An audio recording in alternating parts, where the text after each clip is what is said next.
ലോകകപ്പിലെ 3-ാം സ്ഥാനക്കാർക്കായുള്ള മത്സരം നാളെ നടക്കും. പുലർച്ചെ 2:30 മയാമിയിലാണ് ഫ്രാൻസും ഇംഗ്ലണ്ടും തമ്മിലുള്ള പോരാട്ടം.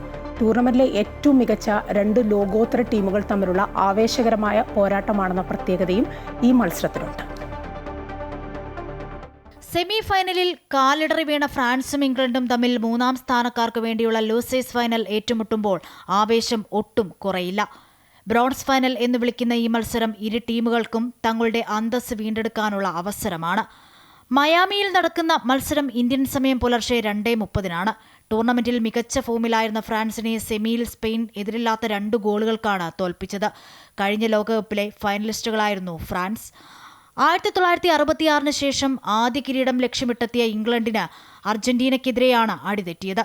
ഫ്രാൻസിന്റെ 4-ാം ലൂസേഴ്സ് ഫൈനലാണ്. 1958, 1982, 1986 ലോകകപ്പുകളിലാണ് ഇതിനു മുൻപ് ലൂസേഴ്സ് ഫൈനലിൽ കളിച്ചത്. ടൂർണമെന്റിലെ ഏറ്റവും മികച്ച 2 ലോകോത്തര ടീമുകൾ തമ്മിലുള്ള ആവേശകരമായ പോരാട്ടമാണിത് എന്നൊരു പ്രത്യേകതയുമുണ്ട്. ഈ മത്സരം ആദ്യമായി അവതരിപ്പിച്ചത് 1934 ഇറ്റലിയിൽ വെച്ച് നടക്കുന്ന 2ാമത്തെ ലോകകപ്പിലാണ്.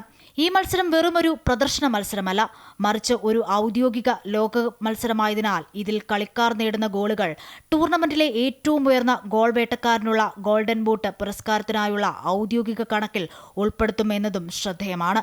നാളെ നടക്കുന്ന മത്സരവും ഈ വർഷത്തെ ഗോൾഡൻ ബൂട്ട് വിജയം നിർണ്ണയിക്കുന്നതിൽ വളരെ പ്രധാനപ്പെട്ട പങ്ക് വഹിക്കും. നിലവിൽ അർജന്റീനയുടെ ലയണൽ മെസ്സി 8 ഗോളുകളും 4 അസിസ്റ്റുകളുമായി ഒന്നാമതാണ്. എന്നാൽ ഫ്രാൻസിന്റെ കിലിയൻ എംബാപ്പെ 8 ഗോളുകളും 3 അസിസ്റ്റുകളുമായി മെസ്സിക്ക് തൊട്ടുപിന്നിലുണ്ട്. Sports desk, Amrita news.